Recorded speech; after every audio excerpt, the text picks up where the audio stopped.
Kisah beratnya tugas perawat dari pasien corona, yang dimana setiap pukul jam 12 malam dan jam 3 malam diwajibkan untuk mandi. Berjam-jam bertahan dalam pengapnya alat pelindung diri, belum lagi dikucilkan oleh orang terdekat. Selasa 24 Maret 2020.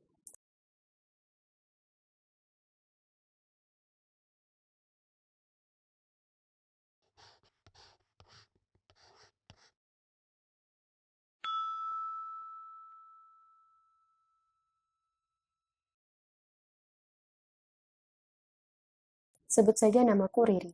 Aku adalah seorang perempuan yang berprofesi sebagai perawat di salah satu rumah sakit yang ada di Jakarta, di mana itu adalah rumah sakit yang ditunjuk pemerintah sebagai rujukan utama pasien corona, atau yang biasa kita sebut dengan COVID-19.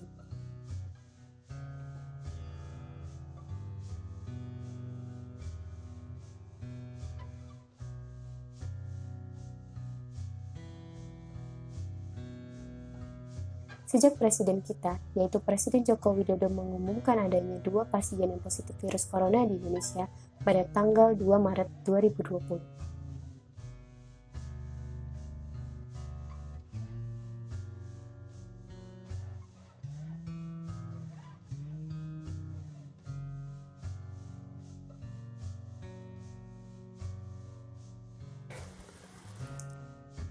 Sejak mulai menangani corona ini, aku merasa khawatir. Kekhawatiran terbesarku juga datang dari keluarga. Seperti ada sanak saudara yang melarangku untuk datang berkunjung ke rumah mereka. Walaupun begitu, keluargaku tetap menanyakan keadaanku apakah aku tetap baik-baik saja. Namun rasa khawatirku berangsur-angsur pulih, karena sebelumnya aku pernah melalui hal semacam ini bersama rekan-rekanku, yaitu menangani dan merawat pasien virus flu burung yang mewabah pada tahun 2007.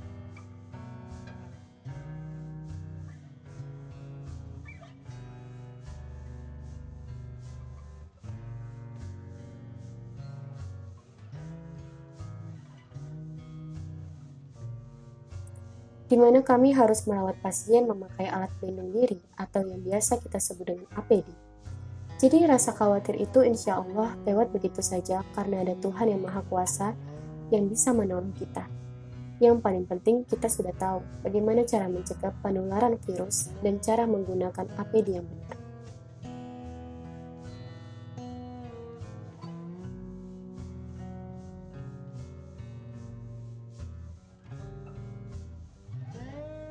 Misalnya saat menggunakan masker N95, aku juga harus menambahkan plester pada sela-sela antar masker dengan kulit wajah supaya lebih selalu aku alami ketika setelah mengenakan APD selama berjam-jam dikala bertugas, tak bisa dipungkiri. Aku harus menahan rasanya pengap yang luar biasa, keringat bercucuran, dan tubuh cepat merasa haus.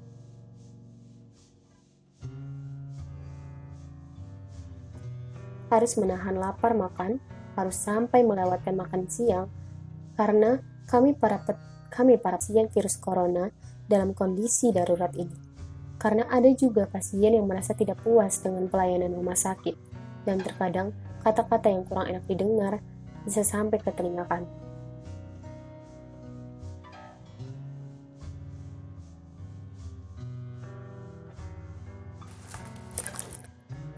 Namun kadang ada rasa empati kepada pasien virus corona yang muncul dalam benakku dan rekan-rekanku.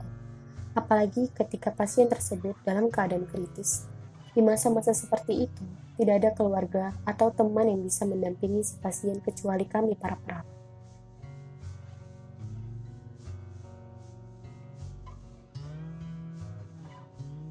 Aku terus berpikir, bagaimana perasaan keluarga pasien corona yang tidak bisa bertahan dan meninggal dunia.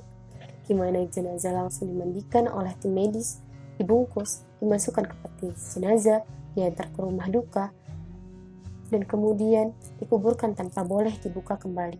Dan saya merasa sedih sekali melihat itu. Dan saya merasa membayangkan bagaimana jika itu adalah keluarga saya.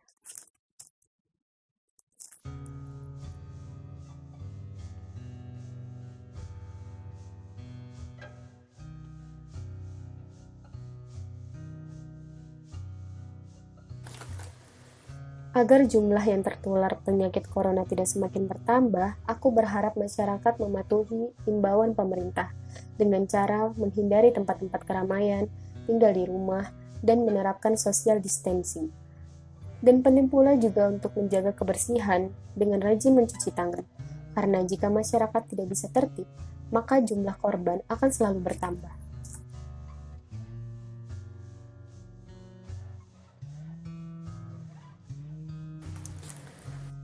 Dan dampaknya adalah kami para perawat yang merupakan garda terdepan dalam menangani ini, kalau memang teman-teman saudara menghargai dan mencintai kami sebagai seorang perawat, tolonglah ikuti apa imbauan dari pemerintah.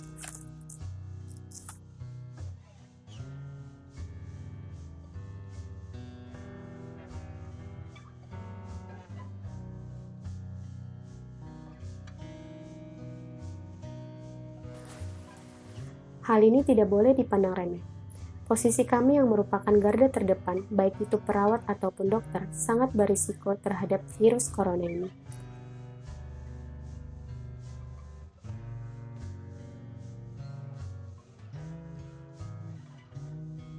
Gubernur Jakarta, Anies Baswedan, pada tanggal 20 Maret 2020 mengungkapkan di DKI Jakarta ada 25 tenaga medis positif corona, di mana 1 perawat meninggal dunia, dan belakangan ini diketahui 6 dokter meninggal dunia setelah terpapar virus berbahaya yang berasal dari Wuhan, Cina.